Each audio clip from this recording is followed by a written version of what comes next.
EG.IdrA said it was going to be a walkover day 9, and maybe it might have looked like that in game 2, but game 1 was certainly not a walkover because we are tied going into game 3. This is the PokerStrategy.com TSL3 round of 32, day 4, game 1. That's a mouthful, but we got a little bit more. I'm DJ Wheat. Joining me is day 9, and day we've got CrunCher, our blue Protoss, spawning in the southeast position, and EG.IdrA, our red Zerg, spawning in the northeast. I will say, I don't think I've ever seen IdrA get 2-0'd by someone that he was convinced he was going to dominate. Almost always what I see is losing game 1, winning game 2, and then a crumble in game 3. It's exactly what we saw between IdrA and Nazgul at MLG. That's exactly what we saw between IdrA and Select at MLG, and in other tournaments as well. I mean, really, I'm trying to figure out what it is about being tied 1-1 for IdrA in a final game that makes him start to falter. But either way, he's so known for being solid and consistent that I still think he has a strong chance to be able to take out CrunCher in advance.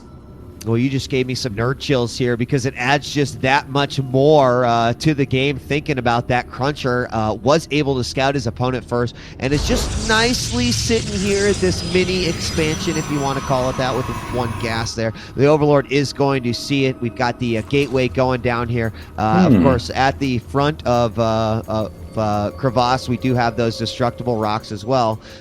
So something to keep in mind there. Spawning pool is down. So, wow, he went, so pool gas, yeah. You may have heard me let out an audible, yes, that was me musing at the fact that this is the first time we've seen CrunCher pop a gateway down first. Very reasonable to do on Crevasse, as you do, can easily wall off, but at the same time, early expanding is generally the favored strategy of most Protoss.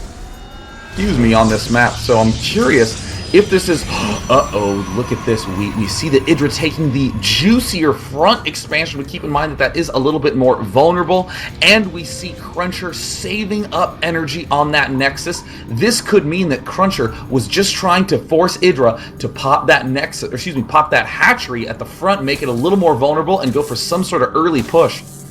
Yeah, it's very, very possible here as we're going to have a drone-on-probe battle. And you were talking about the crumble here, and maybe a little bit of an unorthodox decision here for IdrA does make this much harder to defend, especially even with those rocks being there as well. And of course, it takes forever to get those rocks down as well. So he's going to get his first Zerglings out, send it around the map. Second hatch is nearing about 80% right now, Day. And I really got to wonder, did we see the first block fall on this? Could CrunCher be able to take this here?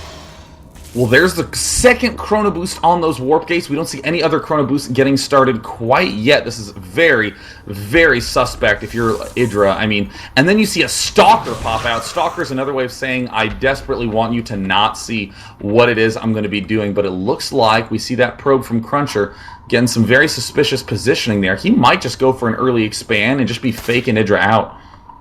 Oh. He might be. I don't know. I'm just like all eyes on this drone as we do have another probe did come up. Wow. And there it is. Yeah, the Nexus does go down. So very, very interesting here as we got some mind games going on. IdrA, though, I don't know that he necessarily got baited by that too much, as we do see there's only one drone on gas. We've got speed on the way. He is getting more drones here at his front. So here comes that Overlord in. He really didn't see much of anything. Did manage to see that one gateway, and I'm very curious what CrunCher is going to be using this extra Nexus for. We still see the energy on this main Nexus quite high, so I'm a little bit surprised. Did those Chrono Boosts on his Warp Gate, only to just get it at a kind of normal time, because he did favor that second sentry. But it looks like IdrA, well aware that an early push could occur. There is the Roach Warren going down before that layer ends up dropping. CrunCher, is it going to be a 5 Warp Gate push? It is indeed one of the most standard, but also most intimidating early pressures Protoss can do. Yeah, and these Lings are trying to get some sort of smell of exactly what is cooking inside the base of CrunCher. They are going to take a little bit of hits and be forced to move away. Here you can see another Overlord approaching into the expansion, and that actually could give away a lot, but will it be too late? The Roach Warren is down, but we do not have any sort of units coming out of there yet. 8 Zerglings are on the way. We see a ton of drones still coming out. Hallucination is nearing completion for our Protoss as well, and I really like the potential that spell could have in a game like this. There are a lot of sentries, so he's got the force field options, and it looks like maybe he's gonna move a little bit here. Well, I'm really interested to see how this 6-gate push is going to happen. There's the 6th gateway going down up in that main right now, and there's a Phoenix going down. 2 Phoenixes for CrunCher. Do see that he still has pretty high energy on those Nexi, but this really is an aggressive push by CrunCher. He's going to have to do a lot of damage at this point. We do see that there's the Roach speed getting researched. That hallucinated Phoenix does manage to spot it. EG.IdrA is beginning to spread the creep out and is going to have to go into non-stop production mode. We do see those Zerglings at the front get taken out. More units from CrunCher getting warped in. Let's see if EG.IdrA can hold off this push. Yeah, and here it comes. It does look like it's going to start working on these rocks. Oh, Lings might get out of position here. There are only 4 Roaches. 6 more are on the way, and a ton more drones as well. Perfect placement for this pylon here by CrunCher, and it's all going to depend on these force fields here. There are only 4 Stalkers. He's not even going to get a cycle in here, so he could do some serious damage on those sentries. He's going to move in. Perfect little surround there with the Zerglings, and look at all those trapped Roaches. That is an incredible force field. Look at that, 5 Roaches packed tight together, getting absolutely mauled by these Stalkers and Sentries. More units getting warped in on the low ground. EG.IdrA has 11 Roaches en route, but this army from CrunCher is so big, and CrunCher actually down on the food count, but the timing of this is just so remarkable. There's the Guardian Shield drones popping into the fray.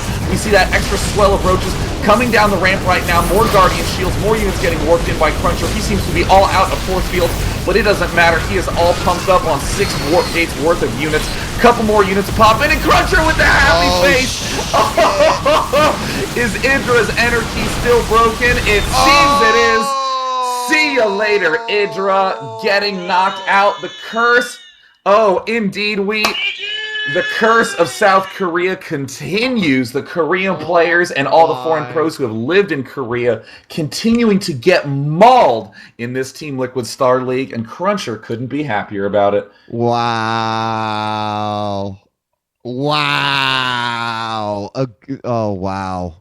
I mean, and keep in mind, EG.IdrA actually living in America at the time that these games were played, has been practicing a lot, he said, with Oxalov, who's a very talented Protoss player. But you watch CrunCher stream, you see all sorts of crazy stuff coming out of there, and it's always backed by huge stability, and we just got the chance to see that throughout this series. EG.IdrA, with the aggression in Game 2, seemed to pick it apart, but when CrunCher has control of the game, he just rolls right on over the best of the best.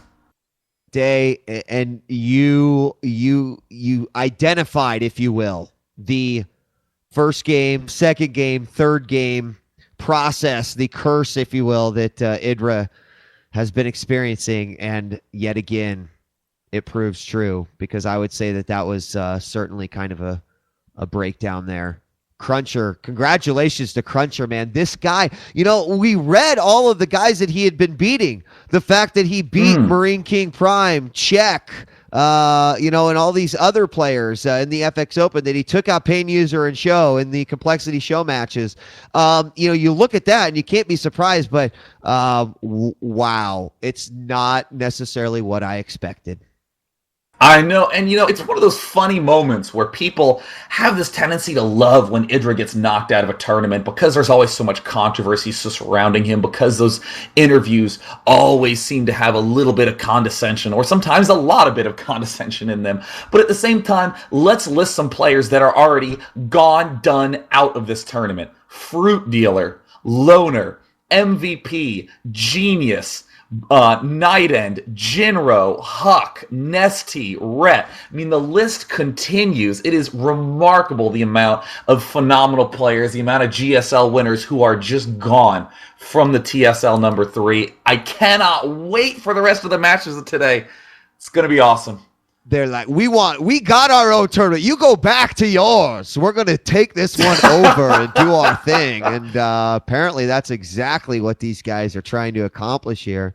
Amazing. Simply amazing. People's brackets are getting absolutely destroyed. Day, I love it. The guy that wins, man, he's just going to, I bet you he's got every pick right. The guy that wins. It's yeah, you know, and there's one girlfriend of a gamer out there who the guy was like, honey, just make a bracket. And she just picked names based on what she thought was cool. And she's winning the whole contest right now. Are you serious? I made it up, but you know story? What? It has to be. With 50,000 people watching live, there's at least one girlfriend. No, like, I would seriously love that guy to go to teamliquid.net to make a thread and be like, here's my baby's bracket. And this is what's going to be the winning bracket. And we're going to see, oh, Cruncher, that's a cute, friendly name. It reminds me of cereal. Advance to next round 2-1. How do you even pronounce that? EG.IdrA. Yeah, exactly. Yeah. That's exactly how the selection process went. So CrunCher sounds like a Pokemon. Basically. I'm selecting that one. And you know what? I am delighted to inform you that even though many of you showed up for that highlight match, game 1, right on the bat, I just wanted to note that we have some more ultra exciting matches coming up for y'all, as we would say out in the Midwest. Could you give us a little bit of indication of what our next match is, El Dr. Wheat? Yes, I would be happy to. Our next matchup is going to be Empire Kaz, a Terran player, taking on Liquid Hey Pro, and I do believe we're going to be taking a commercial break, and when we come back, we're going to give you the breakdown of these players, talk a little bit about them. Don't forget later on today, MYM Mondragon versus Z-Rax, and OGS Nada taking on Liquid TLO. It's going to be an amazing day. Wow, that doesn't work out too good. It's going to be an amazing afternoon day.